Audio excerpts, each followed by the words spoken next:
Assalamualaikum warahmatullahi wabarakatuh. Waalaikumsalam warahmatullahi wabarakatuh. Sebelumnya maaf mengganggu waktunya Bu. Saya mahasiswi dari Universitas Muhammadiyah Prinseu Lampung yang kebetulan sedang melaksanakan KKN di lingkungan Desa Pajarisuk. Kedatangan saya ke sini yaitu untuk mencari informasi mengenai tokoh inspirasi yang ada di Desa Pajarisuk. Dan ada beberapa pertanyaan yang akan saya tanyakan kepada Ibu. Sebelumnya apakah Ibu bersedia? Insya Allah. Untuk mengawali wawancara kita pada hari ini, berkenankah Ibu untuk memperkenalkan diri? Nama, tempat tanggal lahir, surat pendidikan terakhir. Assalamualaikum warahmatullahi Wabarakatuh.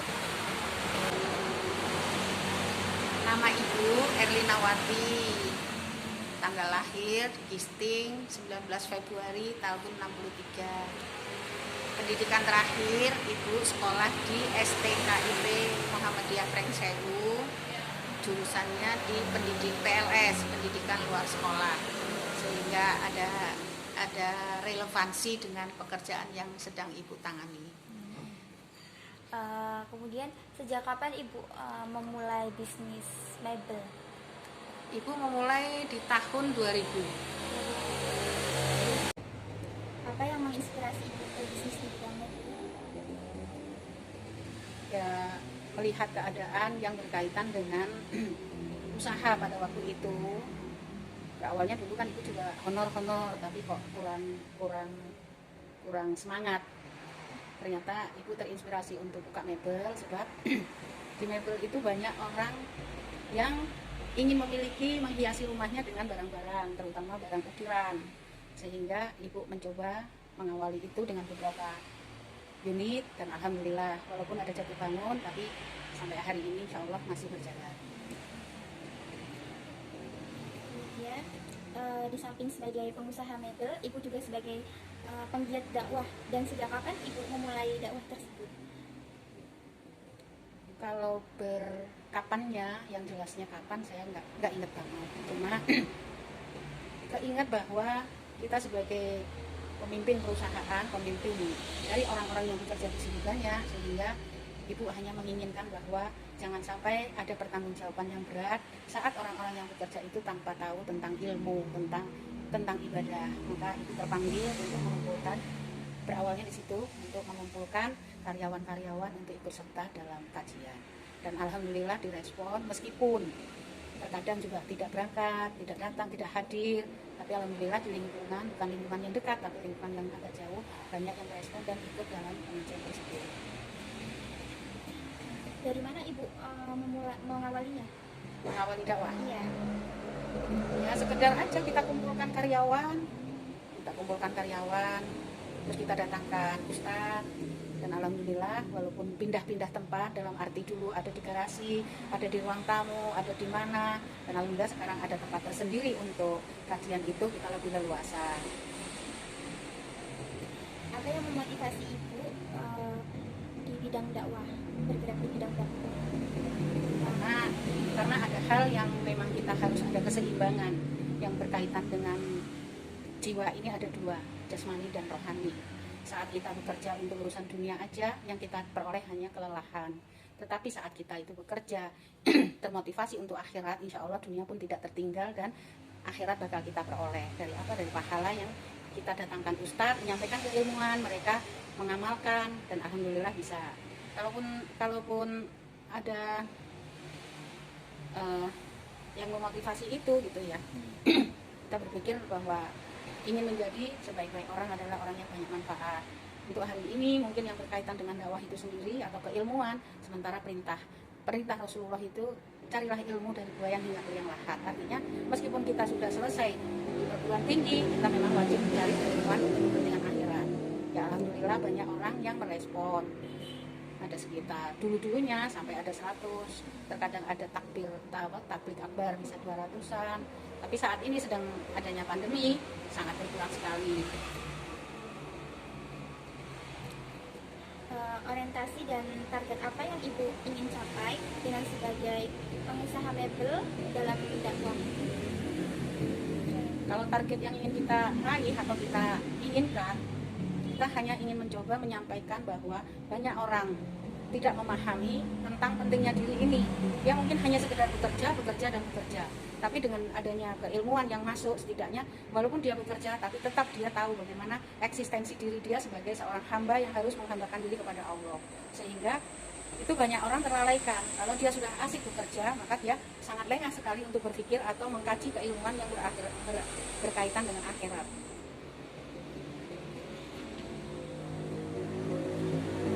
Ibu juga telah memiliki rumah tahfidz Al-Quran di Gistik.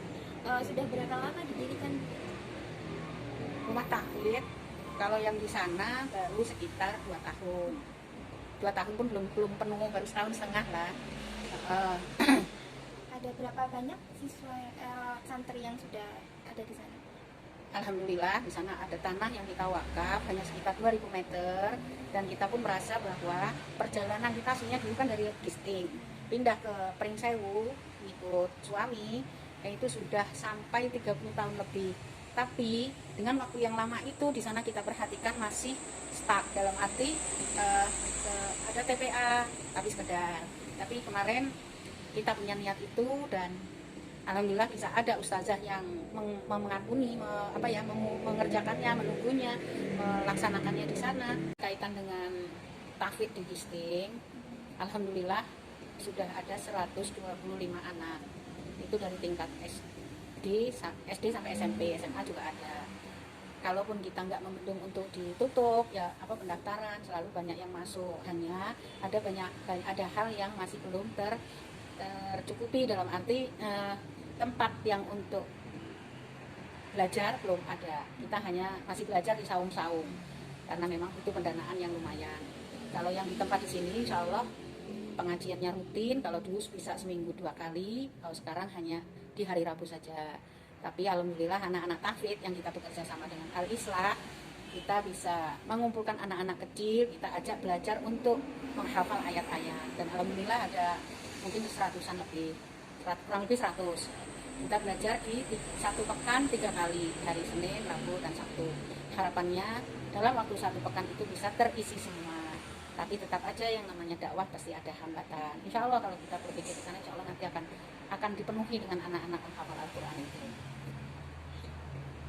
Kemudian apa harapan dan saran ibu untuk generasi muda seperti kami?